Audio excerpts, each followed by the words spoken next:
ஒரு ஸ்டாக் மார்க்கெட்டில் நீங்கள் இன்வெஸ்ட்மெண்ட் பண்ணுறீங்க. அது ஷார்ட் டைமா, லாங் டைமா, உங்கள்கிட்ட உபரியாக இருக்கக்கூடிய பணத்தை மட்டும் நீங்கள் பங்குச்சந்தை பக்கம் கொண்டு வர வேண்டும். பங்குச்சந்தையை பொறுத்தவரையிலும் ரிஸ்க் ரிவார்டு ரெண்டும் தெரிந்திருக்க வேண்டும். கூடுமானவர்கள் ரிவார்டை விட ரிஸ்க் தெரிந்தவர்கள் மட்டுமே பங்குச்சந்தையில் முதலீடு வர்த்தகம் செல்வது என்பது பாதுகாப்பு.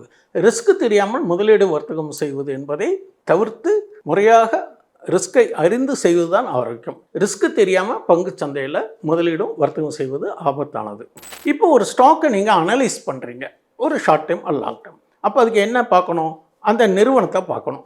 அந்த நிறுவனத்தினுடைய பேலன்ஸ் ஷீட் பார்க்கணும். பேலன்ஸ் ஷீட்டில் அதனுடைய ஆல் டீட்டெயில்ஸ் ஆர் தேர். அப்போ அந்த பேலன்ஸ் ஷீட்டை நல்லா ஸ்டடி பண்ணி நீங்கள் அதில் எப்படி இருக்குது, அந்த சாராம்சங்கள், அந்த பேசிக் பேராமீட்டர்ஸ் இருக்கான்ட்டு பார்க்கணும். அடுத்தது அந்த நிறுவனத்தினுடைய இன்கம் ஸ்டேட்மெண்ட்டு பார்க்கணும். அடுத்தது கேஷ் ஃப்ளோ ஸ்டேட்மெண்ட்டு பார்க்கணும்.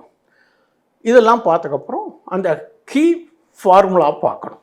ஓகே, அடுத்தது அதனுடைய நிறுவனத்தினுடைய செயலாக்கம் என்ன, அது அந்த நிறுவனம் என்ன பர்பஸ்க்காக இருக்குது, இது விரிவாக்கம் இருக்கா அல்லது செயல்துறை எப்படி இருக்குது, அதனுடைய இன்வெஸ்டர்ஸ் எப்படி இருக்காங்க, இதெல்லாம் பார்த்து தான் ஒரு ஸ்டாக்கை தீர்மானிக்கணும். வெறும் பிஇ மட்டும் பார்த்து தீர்மானிப்பது என்பது ஒரு ஆரோக்கியமானதாக இருக்காது.